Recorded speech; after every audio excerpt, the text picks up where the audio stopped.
우리 생태마을에 전화했고 많은 분들이 그렇습니다. 거기 생태마을이죠? 네, 생태마을입니다. 생태 팔아요. 이런 분들 너무 많아요. 생태 팔아요. 그래서 우리는 생태 파는 데가 아닙니다. 그러면 그쪽에서 뭐라 그러냐면은 황태만 취급하세요. 그래요. 황태만 취급하세요. 그래서 우리는 생태 파는 데도 아니고 황태 파는 데도 아니고 천주교 피정집입니다. 그러면은 저쪽에서 뭐라고 그러냐면은 피족에만 취급하신다고요? 말귀 못 알아듣는 경우 참 많은 것 같아요. 그래서 서로 갈등이 생겨요. 똑같은 말을 듣고도 완전히 다르게 알아듣는 경우도 너무너무 많아요. 제가 이번 8월 달에 호주에 강의를 갔어요. 시드니하고 멜버른에. 근데 시드니 이제 강의가 끝나고 신부님이 블루 마운틴이라는 산을 구경을 시켜주겠대요. 그래서 이제 그 인꼬 부부 두 분이 운전을 하고 신부님하고 나하고 이제 블루 마운틴을 굉장히 멀더라고요.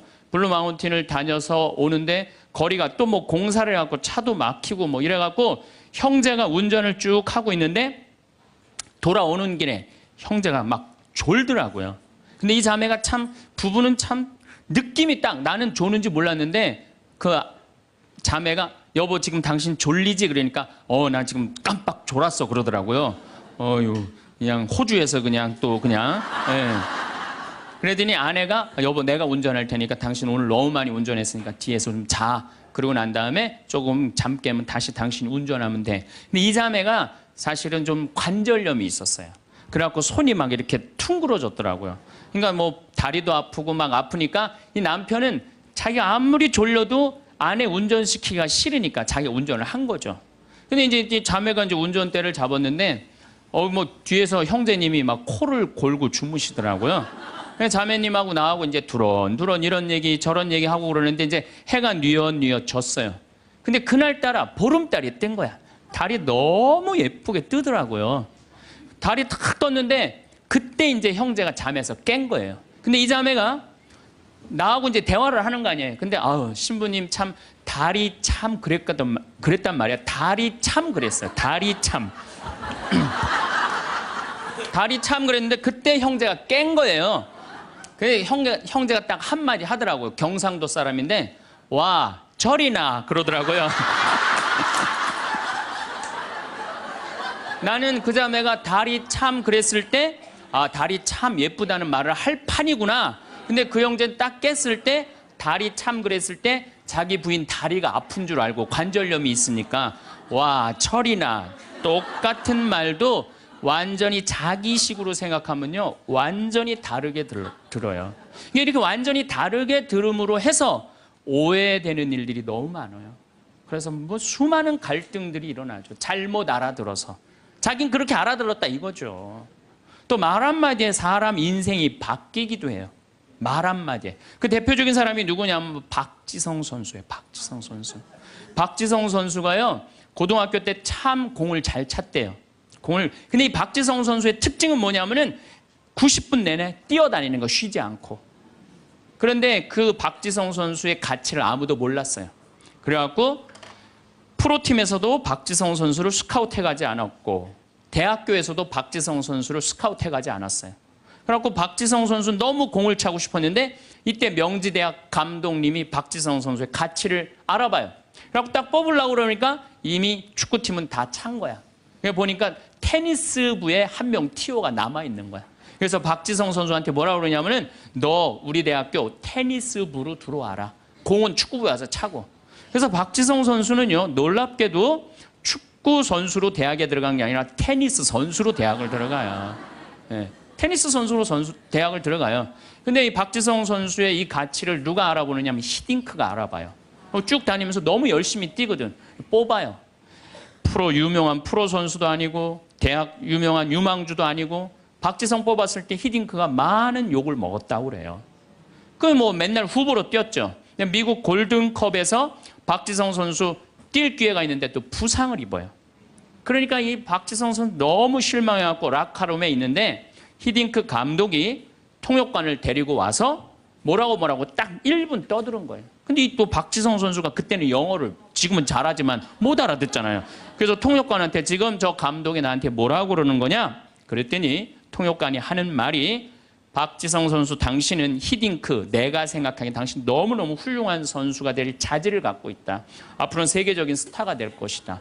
아무도 주목하지 않았는데 이 히딩크라는 이 감독이 말 한마디에 자기 인생이 그 1분에 자기 인생이 바뀌었다는 거예요.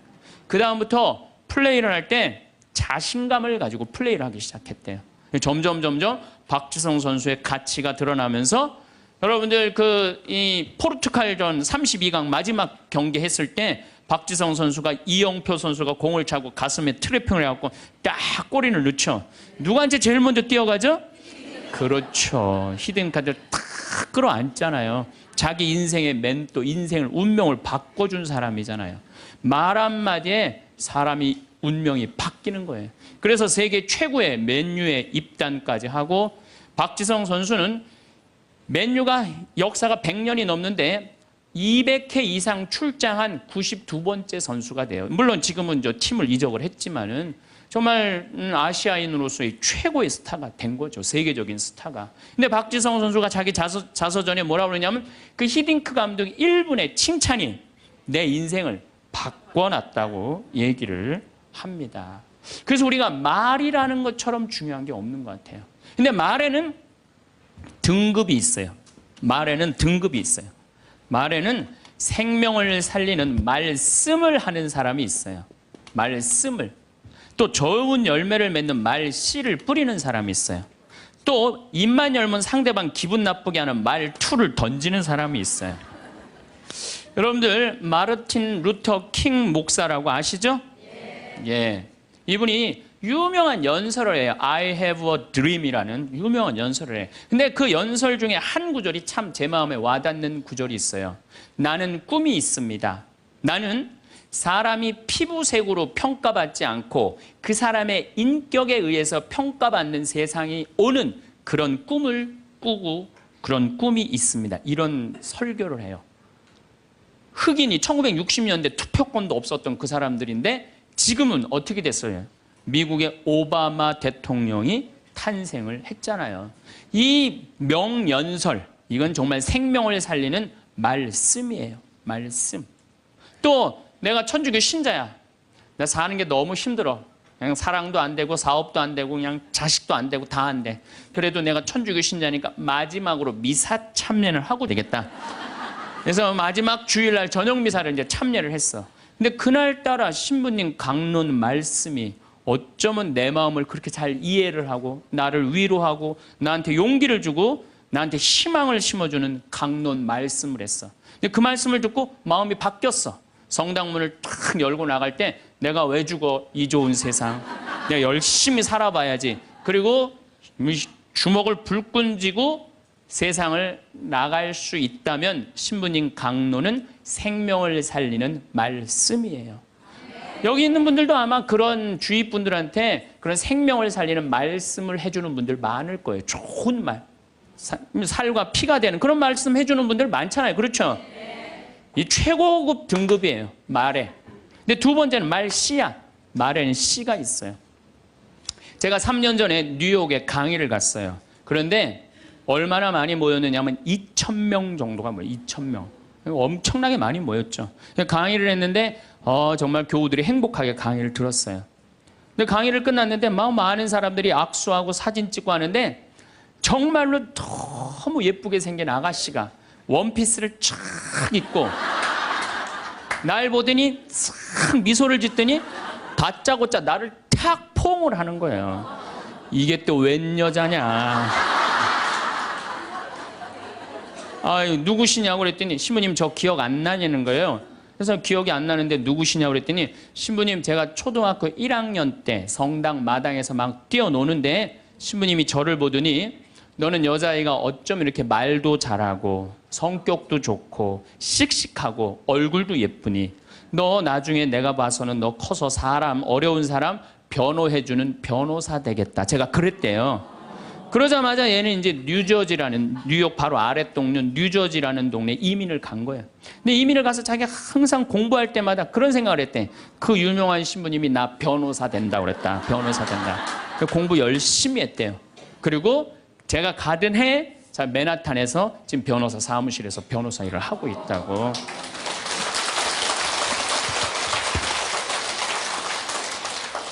내가 무심결에 뿌린 씨인데 15년 후에 변호사라는 열매가 맺어지더라고요. 또 작년엔 제가 LA에 강의를 갔어요. LA라고 그러는 거 아니래요. LA라고 발음해야 되는데 LA라고. 네. 근데 LA에 강의를 갔는데 이번에는 더 많이 왔어요. 한 2,500명 정도가 왔어요. 강의가 끝나고 뭐 정말 수많은 분들하고 인사하고 뭐 악수하고 사진 찍고 하는데 이번엔 정말 잘생긴 남자아이야. 잘생긴 남자아이가 나한테 오더니 인사를 하는 거예요. 신부님 감사하다는 거예요. 그래서 뭐가 감사하냐고, 신부님 제가 평택 비전동 본당에 있을 때 제가 초등학교였는데 신부님 그때 내 손가락을 보더니 너는 남자의 손가락이 이렇게 섬세한 걸로 봐서 너 나중에 커서 사람 살리는 수술 외과 의사가 될 것 같다. 제가 그랬대요. 그러자마자 얘는 이제 LA로 이민을 간 거예요. LA로 이민을 간 거예요. 그래서 공부할 때 항상 손가락을 보고 그런 생각을 했대요. 이 손이 사람을 살리는 손이 된다. 공부 열심히 했대요. 그리고 자기는 지금 UCLA 의대 수술외과 집도의라고, 감사하다고, 신부님 덕에 내가 이렇게 좋은 의사가 돼서. 그래서 좀 깜짝 놀랐어요. 난 그렇게 말했던 기억이 안 나는데, 우리가 어린아이한테 무심코 뿌린 씨가요, 그게 인생을 결정짓는 경우가 참 많아요. 근데 이 말투가 있어. 애를 보고, 애들이 얼마나 사랑스럽고 귀해요. 근데 애를 보고 핸대는 소리가, 엄마 아빠한테 핸대는 소리가 장군감이나 이러면 얼마나 좋아. 얘 견적 많이 들겠다. 이 말투를 던지는 분들 참 많아요. 기분 나쁘게 말투 던지는 분들. 성당에도 보면은 입만 열면 기분 나쁜 말 하는 분들 계시죠? 아니, 신부님이 강론 때 하느님 만나러 오는 건 축제다. 그러니까 주일날 옷 이쁘게 입고 와라. 깨끗한 옷 입고 와라. 가끔 그런 말 하잖아요. 그래서 나도 정말로 예쁜 옷을 입고 가야지. 그래갖고 예쁜 옷을 입고 성당에 왔어. 근데 딱 자매 하나가 한다는 소리가, 누굴 또 홀리려고 여시같이 입고 왔어. 꼭 그렇게 말하는 사람들이 있어요. 그렇죠? 기둥뿌리 뽑았냐? 뭐 개 탔냐? 뭐 이래갖고 아주 상처를 주는 분들이 있어요. 입만 열면은 상대방 무시하고 가슴에 아픈 거를 이렇게 심어주는 분들이 참 많습니다. 말에는요, 가는 말이 고와야 오는 말이 고와요.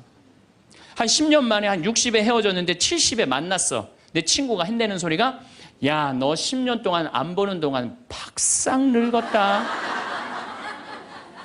그러면은 이쪽에서 팍상 늙었다고 말들은, 이 사람은 너 10년 동안 안 보는 동안 팍상 늙었다, 그런 친구한테 뭐라고 그럴 것 같아요?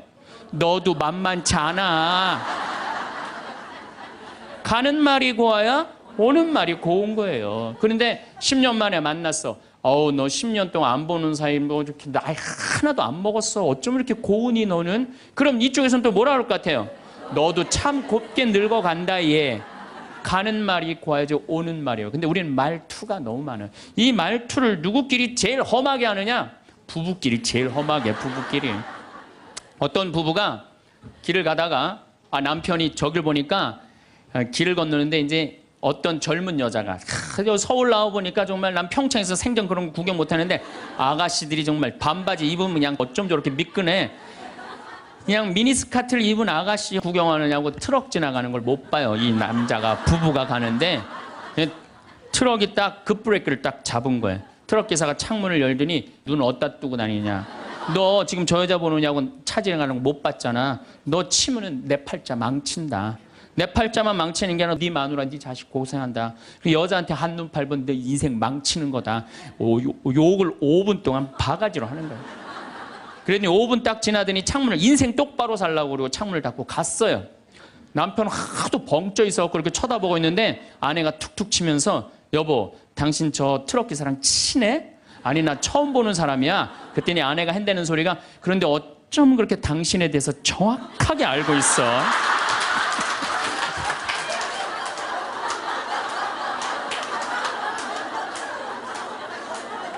여러분들 그런 경우 많지 않아요? 남편한테 무슨 말을 하면 저 남편이 가슴 아플까? 이것만 골라서 하는 분들 많아요. 반대로 우리 형제님들, 제가 언젠가도 이런 강의 때 말씀을 드렸는데, 형제님들, 내가 가정방문 다니고 초청 받으러 가면은요, 참 살림 잘 사는 자매들 많아요. 가보면 집이 어쩜 그렇게 깨끗해. 음식도 깔끔하게 하고, 그냥 딱 치마 입고 그냥 드레스 입고 딱 음식 준비하면 너무너무 이쁘고 참 부럽더라고요. 그래서 내가 한마디에 형제한테, 형제님 다 이렇게 살림 잘하는 부인 같이 살아서 너무너무 행복하시겠어요? 그럼 많은 경우 형제님이 이렇게 물어봐요. 신부님, 우리 마누라 마음에 드세요? 너무 마음에 들어요. 그럼 뭐라 그래요? 신부님 데리고 가세요 그냥.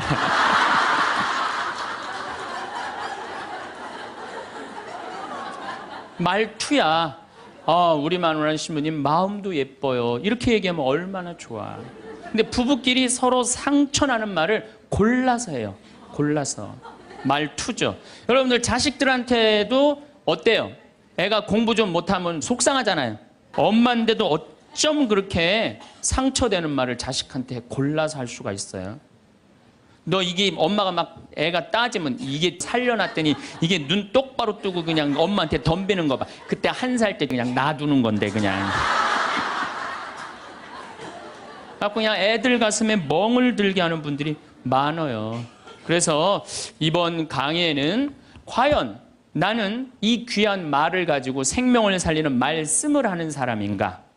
아니면 좋은 열매를 맺는 말씨를 뿌리는 사람인가? 아니면 입만 열면은 주위 사람들 가슴에 멍을 들게 하는 말투를 던지는 사람인가? 이 이야기를 3주에 걸쳐서 이야기를 나누고 싶습니다. 자, 30만 년 전에 지구에는 두 종류의 인간이 살았어요. 하나는 네안데르탈인, 또 하나는 호모 사피엔스. 우리 조상은 호모 사피엔스예요. 그런데 3만 년 전에 네안데르탈인은 지구에서 영원히 사라졌어요. 그리고 우리 호모 사피엔스만 남아서 지구에 퍼져서 살고 있어요. 어떻게 우리가 살아남을 수 있었을까? 여러 가지 이론이 있는데 또 언어에 2가지 이론이 있어. 하나는 뭐냐면은 네안데르탈인은 이마가 누워 있어요. 이마가. 우린 이마가 튀어나왔고, 여러분들 이마가 누워 있으면요 발음 기관이 발달하지 않아요. 한번 뉘어보세요. 그리고 말해보세요. 말이 잘 나와요, 안 나와요? 잘 안 나오죠? 발음 기관이 발달하지 않아요. 또 하나는 결정적으로 네안데르탈인은 혀천장이 평평해요. 얘네들은 아에 이오우가 안 되는 거예요. 그러니까 킁킁거리는 거예요. 짐승처럼 으르렁거리는기만 하는 거예요. 그러니까 저기 산에 사슴을 발견했어. 창을 가지고 야 우리 사슴 잡으러 가자 이 말을 해야 되는데 네안데르탈인은 모음이 발음이 안 되니까 막 지금 사슴은 잡으러 가야 되고 급한 마음에 으르렁거리는 거죠. 뭐라고 으르렁거리냐면 크크크 치치치 크크크 이러는 거예요. 모음이 발음이 안 되니까 모음이. 마지막에는 어떤 일이 벌어지느냐면 호모 사피엔스가 네안데르탈인을 잡아먹어요. 그래서 네안데르탈인은 지구에서 영원히 사라지고 호모 사피엔스인 우리만 살아남은 거예요. 말이 통해야 된다는 거예요. 집에서도 부부끼리 말이 통해야 돼. 근데 여러분들 부부끼리 답답할 때 많죠? 말 안 통해갖고. 그럴 때 싸울 때 어떻게 싸워요? 크크크 치치치 크크크 이러고 싸우지 않아요? 싸울 때 보면은 그런 부부들 많아요. 그런 부부들. 그런데 기왕 하는 말인데 예쁘게 하면 어디 덧나요? 기왕 하는 말인데 예쁘게 하면 어디 덧나요? 그런데 2009년에 MBC에서 참 재미난 실험을 했어요. 한글날을 기해서 밥 있죠. 우리가 먹는 밥. 이 밥을 줘서 한쪽 아나운서들한테는 밥아 고마워 사랑해 보고 싶었어 이렇게 말하라고 그런 거예요. 근데 반대쪽 아나운서들한테는 밥한테 뭐라고 그러냐면 꼴배기 싫어 쳐다보기도 싫어 이렇게 말하라고 그런 거예요. 그런데 한 달이 지나고 가서 봤는데 놀라운 일이 벌어진 거예요.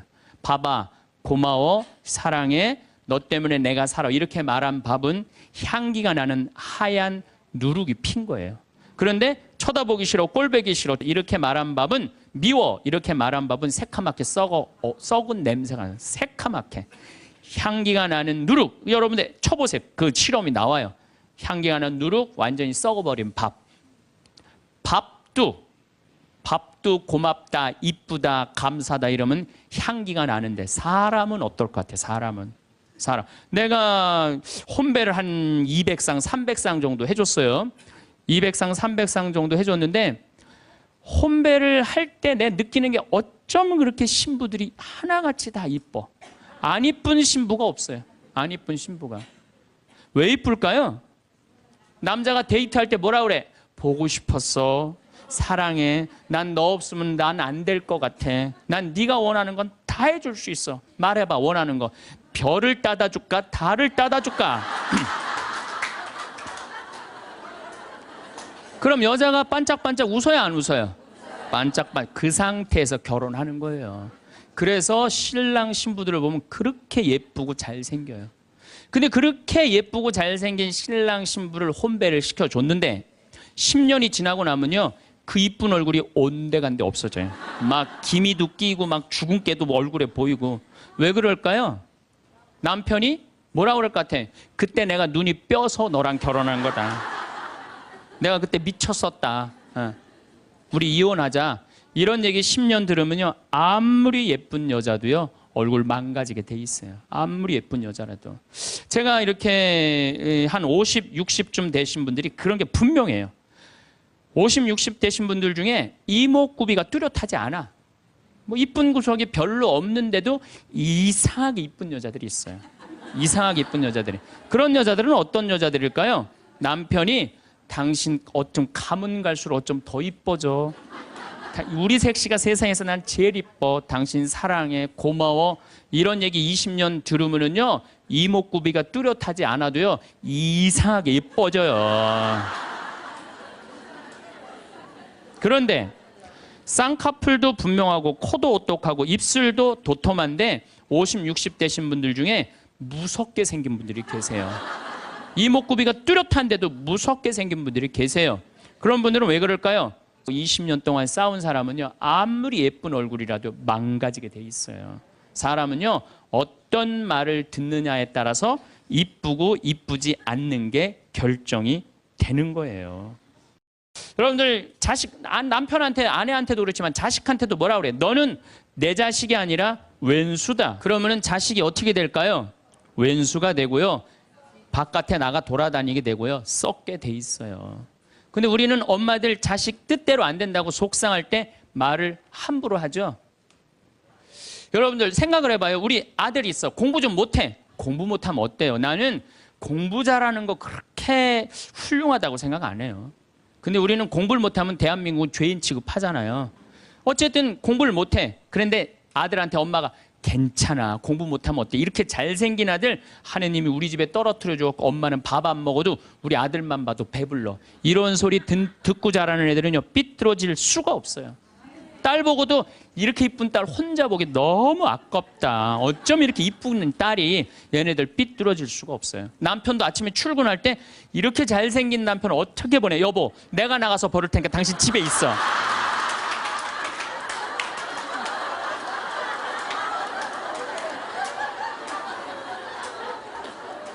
이러면은요, 남자가 돈 벌러 나갈 때 어깨 당당하게 피고 나가요.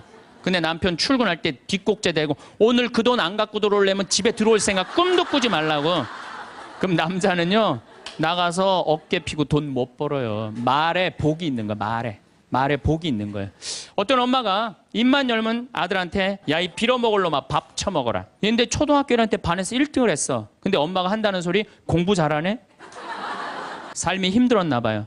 서울대 법대를 합격을 했어. 그랬더니 엄마가 한다는 소리, 우리 빌어먹을 드디어 큰일 해냈네. 근데 엄마는 그리고 돌아가셨어요. 돌아가셨는데 이 아들이 사법고시를 아무리 봐도 안 되는 거예요.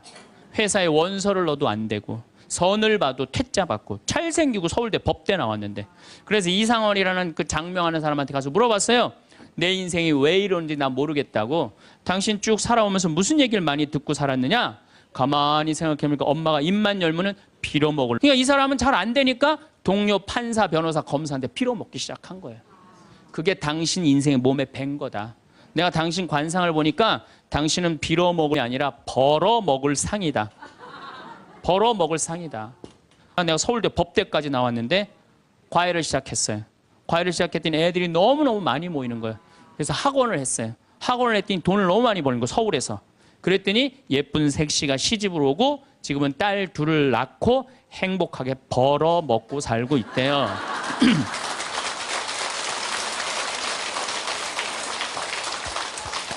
말 한마디에요. 사람 운명이 갈리는 거예요. 말 한마디에.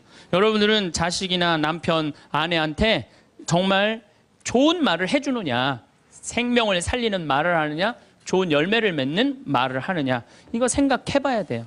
여러분들 친구 집에 음식점에 갔어. 음식점에 가서 친구한테 요즘 장사 잘 돼? 그랬더니 친구가 한다는 말이 정부로부터 되는 게 하나도 없어. 이러다가 망할 것 같아, 망할 것 같아. 꼭 남 탓하는 사람 있잖아요. 똥파리만 날려, 똥파리만. 근데 또 다른 친구 식당에 갔어요. 그랬더니 다른 친구가 장사 잘 돼? 남들은 힘들대는데 우리 집엔 단골 손님들이 와갖고 내가 매일 가락시장에 가갖고 신선한 재료로 음식을 준비를 해. 자, 다음에 친구들이 야, 너 우리 개 모임이 있는데 동창 모임 있는데 너 좋은 음식점 있으면은 나 안내 좀 해줘라. 그러면 여러분들 똥파리 날리는 집으로 안내할 것 같아요? 신선한 재료로 음식을 준비하는 집으로 안내할 것 같아요? 그렇죠. 말에는요, 복이 있게 돼 있어요. 제가 10년 전에 이제 강원도 평창 생태마을을 시작을 했어요. 근데 그때 사실은 주교님께서 저한테 뭐 어느 대학에 교수로 가라고 그랬어요.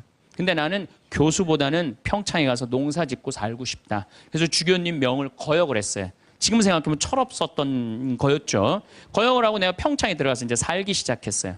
평창에 들어가서 살기 시작했는데 주교님이 반대한 거 아니에요. 평창에 가서 사는데 1년에 한 번 이제 주교님한테 신년 하례식 할 때 주교님이 물어봐요. 황 신부 거기 살만해? 너무 행복해요. 제가 이제 첫째 매주 뛰어갖고 된장, 간장, 고추장 판매하잖아요. 그럼 뭐 저기 뭐야 찾아오는 사람이 있어요. 팔릴 거 아니에요. 황 신부 그 저기 뭐야 농산물 많이 팔려? 너무 많이 팔려요. 황 신부 거기 사람들은 많이 와? 첫 해는 개미 새끼도 안 왔어요. 알아야지 올 거 아니에요. 근데 내가 뭐라 너무 많이 와요. 저는 제가 생태마을에 살면서 한 번도 생태마을이 사는 게 힘들다, 지겹다, 나 빨리 본당 내보내줘라 그런 소리 한 적이 한 번도 없어요. 그리고 내가 방송에 나가서든 어디 강의 가서든 나는 평창에 사는 게 너무 행복하다. 밤하늘에 별도 예쁘고 요즘은 또 이 물이 풍부해갖고 아침에 물 한 개가 피면요 아침에 일어나면 기가 막혀요. 네. 내가 좋다 아름답다는 얘기만 하니까 강의 듣는 사람들이 무슨 생각할 것 같아요? 한번 가봐야지. 한번 가봐야지. 그러니까 첫 해는 1000명 정도밖에 안 왔는데 작년에는 3만 명이 오르더니 올해는 4만 명까지 지금 왔어요. 4만 명. 사람들이 너무 많이 오는 거예요. 말이 뭐를 불러일으켜? 복을 불러일으키는 거, 복을. 근데 우리 직원들한테도 올 연초에도 회의할 때 그랬어요. 올해 느낌이 너무 좋아. 대박 터질 것 같아. 너희들 열심히 준비해. 근데 내가 우리 직원들한테 회의할 때 니네들 이렇게 하면 망한다. 니네들 똑바로 해. 망할 것 같으니까 똑바로 해. 그럼 이 직원들은요. 집에 가갖고 직장 알아봐요. 곧 망할 직장에 마음이 가겠어요? 그런데 올해 대박 터질 것 같아. 마음이요. 벌써 놓이는 거예요. 그래서 내가 우리 직원들한테 8월 말까지 예약이 2월 달에 차면 내가 니네들 유럽 저기 뭐 기차 여행 데리고 갈게. 내가 그랬어요. 그랬는데 12월까지 예약이 꽉 찬 거예요. 그래갖고 오늘 이 여행 그거 저기 뭐야 보증금 내라고 왔어요. 그래서 23명 우리 직원들 데리고 내년 유럽에 다 가요. 예.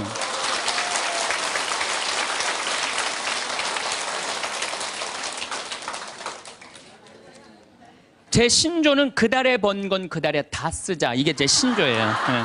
예. 올해 번 거는 올해 다 쓰자. 이게 내 신조예요. 그러니까 내가 행복하다, 많이 온다, 많이 판매된다.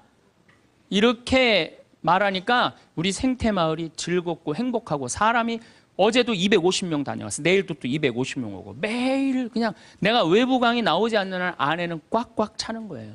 말이 복을 불러일으키는 거야. 말이. 귀향하는 말인데 좋은 말, 행복한 말을 해야 되지 않아요? 근데 우리는 현대인들은 이런 특성이 있어요. 입만 열면은 힘들어 죽겠다, 지겨워 죽겠다 이런 소리 참 많이 해요. 그런 소리 많이 하죠? 또 우리 할머니들 늙으면 죽어야 된다 이런 소리 많이 하잖아요. 죽으면서 그런 소리 하면은 이쁘긴 한데 죽지도 않으면서 그냥 우리 어머니가 60 넘어서 딱 뭐라 그러셨어요? 아유, 늙으면 죽어야 돼. 깜짝 놀랐어요. 내가 효도할 때가 됐는데 벌써 돌아가시면 어떡해. 그래갖고 나는 신부 5년 휴가 동안 정말 거의 내 모든 휴가는 어머니 아버지를 위해서 썼어요. 뭐 성주순례, 이스라엘, 뭐 그다음에 또 무슨 뭐 우리나라 좋대는데 금강산, 무슨 백두산 다 모시고 갔다 왔어요. 죽는다니까 빨리 갔다 와야 될 거 아니에요. 빨리 갔다 와야 될 거 아니야. 그런데 그렇게 60 넘어서 늙으면 죽어야 돼 그 소리를 했는데 깜짝 놀랐는데 요즘은 그 소리 들으면 신경질 난다니까요. 그 소리 하신 지 20년이 지났어요. 20년. 갈 생각을 안 하세요. 아버지는 피부가 더 뺑뺑하고 어머니도 더 고와지세요. 그러니까 죽지도 않을 거면서 힘들어 죽겠다, 지겨워 죽겠다, 사는 게 지겹다. 이게 말이 안 된다는 거죠. 복을 차는 거예요. 여러분들 뭐 2년 전인가 우리 서울교구 시각장애우들 100분이 우리 생태마을에 오셨어요. 정말 그분들 기쁘더라고요. 그래서 내가 뭐가 그렇게 기쁘냐 그랬더니 신부님 우린 눈에 뵈는 게 없어서 행복하다고. 눈에 뵈는 게 없어서 행복하다고. 그런데 그분 네 분이 여러분들 제가 시각장애우들이랑 1년을 같이 살았어요. 상계동에서 1년을 살았는데 너무 잘 알아요. 그분들 뭐 젓가락 비비는 거 뭐 노름도 다 해요. 할 거 다 해요. 예, 뭐 별걸 다 하는데 시각이 이게 어렸을 때 열이 너무 나갖고 시각을 잃어버리는 경우 많거든. 근데 이 눈 알을 뺀 내 형제가 우리 생태마을 그 데크 강이 내려다보는 데크에 서서 이렇게 말하는 거예요. 야 베드로야, 내가 50년 동안 우리나라 참 많이 다녀봤는데 이렇게 경치 좋은 데는 처음 본다. 그래서 내가 물어봤어요. 아니 이게 경치 좋은지 당신들이 어떻게 아느냐 그랬더니 신부님 강물 소리 들리지 않느냐. 강물 소리. 새소리 들리지 않느냐 이거야. 그 다음에 느티나무 바람에 흔들리는 소리 들리지 않느냐. 또 5월 달에 오셨는데 아카시아 향기, 공기 이렇게 경치 좋은 데는 처음이라는 거야. 얼마 전에도 우리 생태마을에 교수님인데 60에 시력을 잃기 시작해갖고 65세 완전히 시력을 잃으신 교수님이 오셨어요. 근데 그분이 나하고 밥을 먹으면서 이런 말씀을 하시더라고요. 신부님, 저도 오래간만에 새벽에 강물 소리 너무 듣기 좋은 강물 소리 들어서 3시간 동안 강물 소리에 흠뻑 젖었다는 거예요.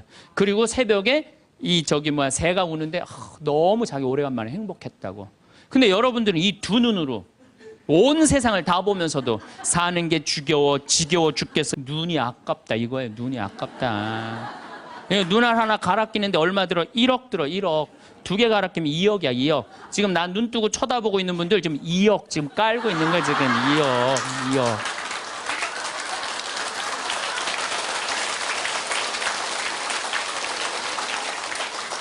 심장 하나 갈아 끼는데 5천, 간 갈아 끼는데 7천, 신장 갈아 끼는데 3천이에요. 그럼 이거 3억 5천이에요. 3억 5천. 여러분들 팔 하나 이거 의족으로 갈아 끼는데 400이에요. 양팔 800, 양다리 1600. 대충 따지면 여러분 한 5억 정도 되는 거예요. 그리고 더욱이 여기 지금 걸어오신 분은요. 적어도 5억짜리로 지금 끌고 온 거예요. 5억을 갖고.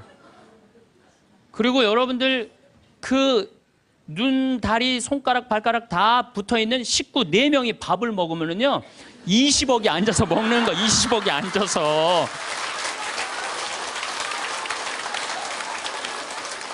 아니 20억이 앉아서 먹으면서 사는 게 지겹다. 하느님이 주신 축복을 날리는 거예요. 날리는 거예요.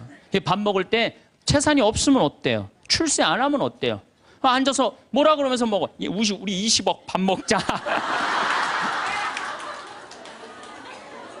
얼마나 행복해. 여러분들이 사는 게 괴로운 게 뭐냐 하면은 욕심이 너무 많아서 그래. 그래서 입에서 나오는 게 지겹고 불만만 나오는 거야. 사는 게 힘들면은 좋은 소리가 안 나오잖아요. 욕심이 많으면 사는 게 힘들어져요. 사는 게 힘들어서 욕심이 생기는 게 아니라 욕심이 많아서 사는 게 힘들어집니다. 여러분들 욕심만 안 피면요 우리 인생 괴롭지 않아요. 그러니까 괴로운 사람들은 입만 열면 힘들다 그래. 여러분들 가수 윤한기 씨 알죠? 이 윤한기 씨가 사실은 아버지가 미 8군에 노래하던 분이에요. 어머니는 무용수였어요. 그런데 아버지가 폐결핵으로 돌아가세요. 어머니는 무용수 따라다니는데 허리가 잘못돼갖고 또 돌아가세요. 천하에 누구만 남느냐면 윤복희, 윤한기 둘만 남는 거예요. 부모는 일찍 돌아가시고. 그렇게 이 윤한기 씨 자서전을 읽어보면 너무 배가 고파갖고 해병대 지원해서 갔다는 거 아니에요. 그렇게 힘들고 고통스러웠던 윤한기 씨는 행복하지 않았어요. 행복하지 않았던 윤한기 씨는 노래를 불러도 행복한 노래 안 불렀어요. 내가 왜 이럴까 오지 않을 사람을 어디선가 웃으면서 와줄 것만 같은데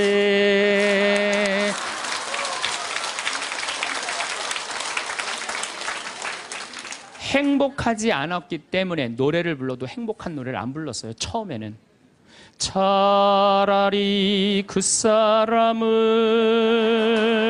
만나지 않았던들 이 고통 이 괴로움 나에겐 없을걸.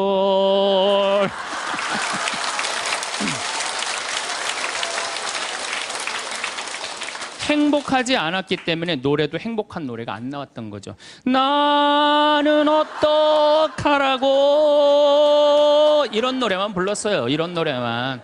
예. 너무합니다. 이것도 김수희 씨가 불렀지만 곡은 윤한기 씨가 쓴 거예요. 전부 행복한 곡이 하나도 없었어요. 근데 76년에 윤한기 씨는 하나님을 믿기 시작해요. 76년에 하나님을 믿기 시작해요. 그러면서 삶이 바뀌기 시작해요. 79년에 윤한기 씨, 윤복희 씨가 사랑이 뭐가 잘못되고 굉장히 괴로워해요. 그때 동생을 위해서 이사야전서 37장을 묵상하다가 갑자기 곡을 안 했어요. 여러분들 너무너무 잘 아는 요즘 나가수에서도 유명한 내가 만약 외로울 때면 내가 위로해 줄게. 이게 무슨 소리냐면 내가 만약 외로울 때면 하느님인 내가 너를 위로해 줄게. 그 노래예요. 그 노래. 이게 1절은 한국어 가사가 2절은 영어 가사인데 1절은 그때 하느님이라는 단어를 쓸 수 없었지만 2절에는 하느님이라는 단어를 써요. 너는 나의 영원한 노래야. 야훼는 나의 영원한 노래, 영원한 기쁨이다 이거예요. 내가 외로울 때 누가 위로해 주지? 주님께서 위로해 준다 이거예요. 그리고부터 이 두 분은 인생이 바뀌어요. 이 이후로 윤한기 씨 자서전을 읽어보면 슬픈 노래를 하나도 안 불렀다고 그래요. 아까도 이야기했지만 나는 행복합니다. 나는 행복합니다. 나는 행복합니다. 정말 정말 행복합니다. 그 다음 가사가 뭐냐면 기다리던 그날이 왔어요. 어깨를 활짝 펴고 우리 함께 웃어봐요. 즐겁게 살아봐요. 그런 내용이에요. 그리고 지금 윤한기 씨는 무슨 일을 하고 있느냐. 나이가 70이신데 개신교 예술신학교 목사님 총장 역할을 지금 목사님으로 20년 이상을 살면서 세상 사람들한테 행복을 얘기해줘요. 청승을 떨면서 노래를 불렀을 때하고 기쁨을 가지고 노래를 불렀을 때하고 인생이 바뀐다 이거예요. 인생이. 그러니까 여러분들도 제발 성가 좀 청승 좀 떨지 말고 불러라. 네, 청승 좀 떨지 말고 해라. 그런데 이게 누구끼리 제일 서로 죽이는 말을 많이 하느냐? 복을 이제 서로 빌어줘야 되는데 복을 빌어줘야 되는데 누구끼리 제일 많이 아픈 말을 하느냐면 부부끼리 제일 많이 아픈 얘기를 많이 해요. 근데 참 나도 남자지만은 여자 참 이해하기 힘든 존재예요. 여자 이상하고 요상하고 괴상하고 아주 복잡하고 나만 그런 줄 알았더니 스티븐스 호킹스 박사라고 있어요. 스티븐스 호킹스 박사. 이 사람이 나이가 71인데 작년에 뭐라고 그랬냐면은 자기는 140억 년 전에 우주에서 벌어진 일도 다 아는데 자기는 아직도 여자의 95%를 이해를 못 하겠다고 그래요. 아니 그 유명한 사람도 95%를 이해를 못 하겠다고 그러는데 나는 더 모르죠. 네. 여자를 이해하지 못하니까 여자한테 폭력을 쓰는 거예요. 제가 신학교 1학년 때 주일학교 중고등학교 아이들을 데리고 한 20명 정도를 데리고 200명 정도를 데리고 여름 캠프를 갔어요. 우리 때는 4박 5일 가고 그랬어요. 섬강이라는 데를 갔는데 애들이 이제 수요일 날 이제 세 번째 날 전부 이제 강에 들어가는 프로그램이야. 근데 여선생 하나가 고개를 꼬고 안 들어가는 거예요. 그래갖고 아니 다 들어가는데 저 선생은 왜 저 물에 안 들어가느냐? 저 선생 프로그램에 참여시켜라. 빨리 집어넣어라. 그랬더니 다른 선생님들이 어디 학사님 안 된다는 거예요. 저 선생님 오늘 그날이라는 거 그날.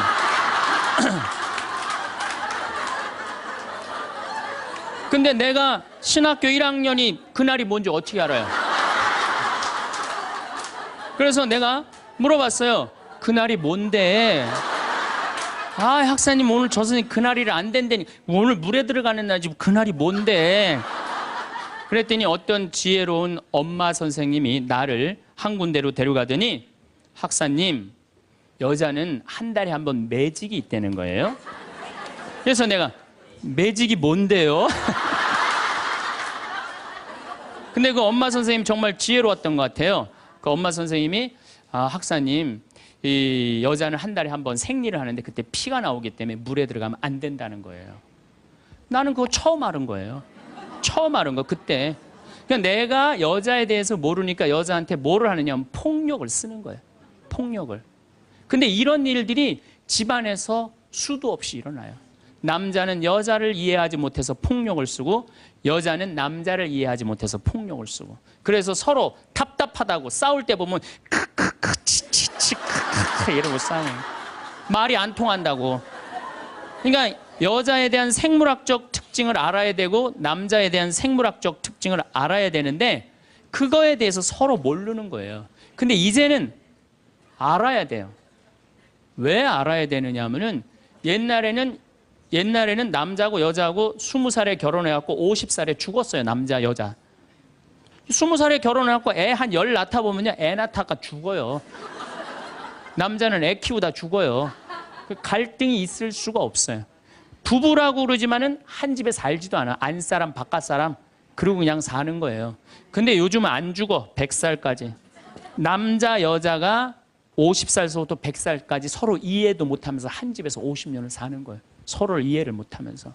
그러니까 말이 어떤 말이 나와? 상대방한테 가슴에 멍을 들게 하는 말이 나오는 거예요. 멍이 들게 하는 말을. 그래서 다음 시간에는 과연 우리 남자 여자가 도대체 어떤 특징을 갖고 있기 때문에 서로 크크크 치치치 크크카 하고 싸우는지, 왜 남자 여자가 서로 으르렁거리면서 잡아먹을 듯이 싸우는지 그 이야기를 다음 시간에 하도록 하겠습니다. 말은 공기 중으로 흩어지는 것 같지만 실제로는 마음 깊은 곳에 오래도록 머무릅니다. 같은 문장이라도 누가 어떤 표정으로 어떤 온도로 건네느냐에 따라 전혀 다르게 들립니다. 똑같은 단어라 해도 다정하게 건넨 말은 위로가 되고 지친 마음으로 던진 말은 상처가 됩니다.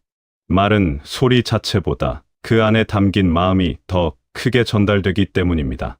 누군가 무심코 건넨 한마디가 하루 종일 마음에 맴돌았던 경험은 누구에게나 있습니다. 특별히 대단한 말이 아니어도 그 말을 들은 순간의 표정과 분위기, 그리고 그 말이 향하고 있던 마음이 함께 전해지면서 오래도록 남게 됩니다. 어떤 말은 듣는 순간에는 별다르게 느껴지지 않다가도 며칠이 지난 뒤에야 문득 떠올라 마음을 따뜻하게 만들기도 합니다. 반대로 어떤 말은 아무 뜻 없이 던져졌더라도 듣는 사람의 마음속에서는 오래도록 상처로 남기도 합니다. 그만큼 말은 가볍게 지나가는 소리가 아니라 사람의 마음속에 자리를 잡는 존재입니다. 같은 말도 사람에 따라, 상황에 따라 다르게 들리는 이유는 말이 단순히 정보를 전달하는 수단이 아니기 때문입니다. 말에는 언제나 그 말을 하는 사람의 감정과 태도가 함께 실려 있습니다. 바쁘고 지친 상태에서 나오는 말과 여유롭고 편안한 상태에서 나오는 말은 같은 단어를 쓰더라도 전혀 다른 울림을 만들어냅니다.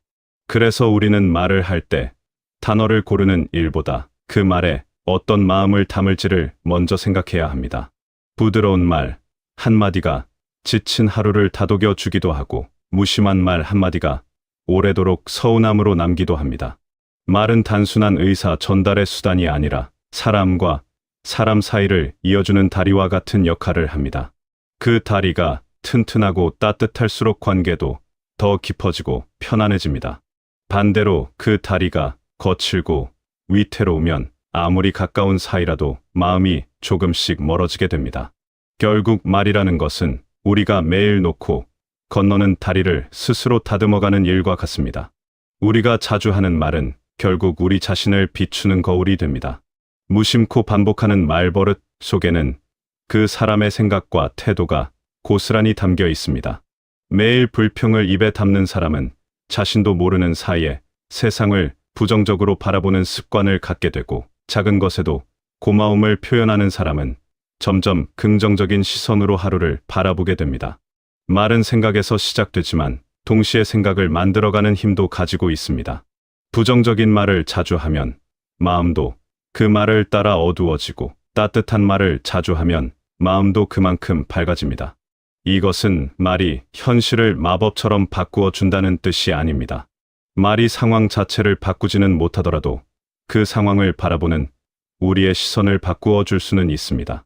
같은 하루를 두고도 힘들었다고 말하는 사람과 그래도 괜찮았다고 말하는 사람은 그날을 기억하는 방식이 달라집니다. 말버릇은 하루아침에 만들어지지 않습니다. 오랫동안 반복해온 표현들이 조금씩 쌓여서 지금의 말투가 되고, 그 말투는 다시 생각의 방향을 결정짓습니다. 힘들다는 말을 자주 하면 마음도 점점 그 말에 맞추어 무거워지고, 괜찮다는 말을 자주 하면 마음도 조금씩 가벼워집니다. 물론 힘든 상황에서 억지로 괜찮은 척 말하라는 뜻은 아닙니다. 다만 같은 상황이라도 그것을 표현하는 방식에 따라 마음이 받아들이는 무게가 달라진다는 것입니다. 반복되는 말은 결국 습관이 되고, 그 습관은 삶을 바라보는 태도로 자리 잡습니다. 그러므로 우리가 자주 사용하는 말을 가만히 돌아보는 일은 결국 자신의 마음을 돌아보는 일과 같습니다. 오늘 내가 어떤 말을 자주 했는지 떠올려 보면 지금 내 마음이 어떤 상태인지도 함께 보이게 됩니다. 가까운 사람에게는 오히려 말이 더 거칠어지는 경우가 많습니다. 낯선 사람에게는 예의를 갖추고 조심스럽게 말을 고르면서도 정작 가장 소중한 사람에게는 편하다는 이유로 말을 함부로 하게 되는 순간이 있습니다. 익숙함은 편안함을 주지만 동시에 상대의 마음을 살피는 감각을 무디게 만들기도 합니다. 늘 곁에 있어 줄 것이라는 믿음이 오히려 배려를 소홀하게 만드는 것입니다. 가까운 사이일수록 사소한 말 한마디도 더 깊이 새겨진다는 사실을 우리는 종종 잊고 지냅니다. 낯선 사람의 말은 스쳐 지나가도 가까운 사람의 말은 마음 깊숙한 곳까지 들어와 오래 머무릅니다. 가까운 관계일수록 서로에게 기대하는 마음이 크기 때문에 작은 말 한마디에도 더 크게 흔들리게 됩니다. 가족처럼 매일 얼굴을 마주하는 사이에서는 특히 그렇습니다. 서로를 가장 잘 안다고 생각하기 때문에 오히려 조심성이 줄어들고 말이 앞서 나가는 경우가 많습니다. 하지만 잘 안다고 생각하는 마음이야말로 가장 조심해야 할 부분입니다. 아무리 가까운 사이라도 상대의 마음은 매 순간 조금씩 달라지고, 그날의 상황과 기분에 따라 같은 말도 다르게 다가갈 수 있습니다. 그렇기 때문에 가까운 관계일수록 말에 조금 더 여유와 다정함이 필요합니다. 바쁘고 지친 하루 속에서도 잠시 숨을 고르고 곁에 있는 사람에게 건네는 말 한마디에 마음을 담아보는 일은 결코 작은 일이 아닙니다. 사랑하는 마음이 있다고 해서 그 마음이 저절로 따뜻한 말로 전해지는 것은 아닙니다. 마음을 표현하는 노력이 함께할 때 비로소 그 사랑이 상대에게 온전히 전해집니다. 날카로운 말은 대개 마음이 지쳐 있을 때 튀어나옵니다. 몸이 피곤하고 마음의 여유가 없을 때는 사소한 일에도 예민하게 반응하게 되고, 평소라면 그냥 넘어갔을 말에도 쉽게 상처를 받거나 상처를 주게 됩니다. 좋은 말을 하고 싶어도 마음의 여유가 없으면 뜻대로 되지 않는 경우가 많습니다. 그래서 누군가에게 좋은 말을 건네고 싶다면 먼저 자신의 마음 상태를 돌아보는 일이 필요합니다. 상대의 말투나 태도를 바꾸려고 애쓰기 전에 지금 내 마음이 얼마나 지쳐 있는지를 살펴보는 것이 먼저입니다. 마음이 편안한 사람은 같은 상황에서도 여유롭게 반응하지만, 마음이 지친 사람은 작은 자극에도 날카롭게 반응하게 됩니다. 마음의 여유는 거창한 것에서 오지 않습니다. 잠깐의 휴식, 조용한 시간, 스스로를 다독이는 순간들이 쌓여서 마음의 여유를 만들어줍니다. 몸이 지치면 말도 함께 지치고, 몸이 편안하면 말도 한결 부드러워집니다. 그래서 좋은 말을 하기 위한 가장 확실한 방법은 특별한 화법을 배우는 것이 아니라 스스로의 몸과 마음을 잘 돌보는 것입니다. 결국 좋은 말은 특별한 기술에서 나오는 것이 아니라 편안한 마음에서 자연스럽게 흘러나오는 것입니다. 억지로 좋은 말을 꾸며내려 하기보다는 내 마음을 먼저 다독이고 돌보는 시간이 필요합니다. 잠시 숨을 고르고 몸과 마음을 쉬게 하고 스스로에게 다정한 태도를 가지는 것부터 시작해야 합니다. 나 자신을 편안하게 만드는 일이 결국 다른 사람에게 좋은 말을 건네는 가장 확실한 방법이 됩니다. 내 마음의 그릇이 넉넉할 때 비로소 그 안에서 따뜻한 말이 자연스럽게 흘러나오게 됩니다. 감사는 거창하고 특별한 것을 찾아내는 일이 아닙니다. 평범한 하루 속에서도 감사할 거리는 얼마든지 있습니다. 아침에 눈을 뜨고 몸을 움직일 수 있다는 것, 따뜻한 햇살이 창을 통해 들어오는 것, 곁에서 안부를 물어주는 사람이 있다는 것처럼 평소에는 당연하게 여겼던 일들 속에 감사할 이유가 숨어 있습니다. 특별한 사건이 있어야만 감사할 수 있는 것이 아니라 평범한 순간을 다르게 바라보는 태도에서 감사가 시작됩니다. 당연하게 여겨지던 것들을 다시 바라보는 순간 마음은 한결 부드러워집니다. 매일 반복되는 일상 속에서 무언가를 새롭게 발견하려는 태도는 삶을 훨씬 풍요롭게 만들어줍니다. 특별한 일이 생기기를 기다리기보다 지금 이 순간 안에 이미 감사할 것들이 있다는 사실을 알아차리는 것이 중요합니다. 감사하는 마음을 가지면 자연스럽게 불평이 줄어듭니다. 부족한 것을 헤아리기보다 이미 가지고 있는 것을 바라보게 되기 때문입니다. 그리고 이 태도는 자연스럽게 말에도 영향을 미칩니다. 감사한 마음이 쌓이면 말투도 한결 부드러워지고 상대를 향한 말에도 따뜻함이 스며들게 됩니다. 반대로 불평이 쌓이면 말에도 날이 서게 되고 주변 사람들과의 관계에도 그 날카로움이 전해집니다. 감사는 억지로 만들어내는 감정이 아니라 조금만 시선을 바꾸면 언제든 발견할 수 있는 태도입니다. 오늘 하루를 돌아보며 감사할 만한 작은 순간들을 떠올려 보는 것만으로도 마음은 한결 부드러워지고 그 부드러움은 자연스럽게 따뜻한 말로 이어지게 됩니다. 말은 입 밖으로 나가는 순간 사라지는 것처럼 보이지만 그 흔적은 상대의 마음속에 오래도록 남습니다. 그렇다고 해서 언제나 완벽하게 좋은 말만 해야 한다는 부담을 가질 필요는 없습니다. 누구나 지치고 흔들리는 순간이 있고 그런 순간에는 말이 뜻대로 나오지 않을 수도 있습니다. 완벽한 말을 하려는 부담이 오히려 마음을 더 무겁게 만들기도 합니다. 중요한 것은 완벽함이 아니라 말을 건네기 전에 잠시 한번 더 생각해보는 작은 습관입니다. 하고 싶은 말을 그대로 쏟아내기보다 그 말이 상대에게 어떻게 가닿을지를 짧게라도 헤아려 보는 태도가 관계를 훨씬 부드럽게 만들어줍니다. 말을 다듬는다는 것은 마음을 다듬는다는 것과 같은 뜻입니다. 급하게 튀어나오려는 말을 잠시 붙잡아 두는 순간 그 안에서 더 따뜻한 표현이 떠오르기도 합니다. 물론 매번 그렇게 하기는 쉽지 않습니다. 그래도 완벽하지 않아도 괜찮습니다. 오늘 조금 서툴렀다면 내일은 조금 더 다정하게 건네보면 됩니다. 그렇게 조금씩 쌓여가는 작은 노력들이 결국 관계를 더욱 따뜻하게 만들어줍니다. 거창한 말이 아니어도 괜찮습니다. 작은 안부 인사나 다정한 한마디만으로도 충분히 마음을 전할 수 있습니다. 우리가 매일 건네는 말들은 결국 우리가 살아가는 하루의 분위기를 만들어갑니다. 따뜻한 말을 주고받는 하루와 날카로운 말이 오가는 하루는 그 온도가 다를 수밖에 없습니다. 결국 내가 하는 말이 나의 하루를 그리고 나아가 나의 삶 전체의 분위기를 결정짓게 됩니다. 말은 사라지지 않고 마음속에 조용히 쌓여갑니다. 오늘 건네는 말 한마디가 누군가에게는 오래도록 남을 위로가 되고 스스로에게는 따뜻한 습관이 되어 돌아옵니다. 지치고 힘든 날에도 자신에게 다정한 말을 건네는 일을 잊지 않으시길 바랍니다. 곁에 있는 사람에게도 그리고 스스로에게도 조금 더 따뜻한 말을 건네는 하루하루가 쌓여 결국 삶 전체를 부드럽고 넉넉하게 채워줄 것입니다. 여러분의 하루하루가 따뜻한 말과 함께 평안하고 넉넉한 시간으로 채워지시길 바라며 오늘도 스스로에게 그리고 곁에 있는 소중한 사람에게 다정한 말 한마디 건네는 하루가 되시길 바라겠습니다.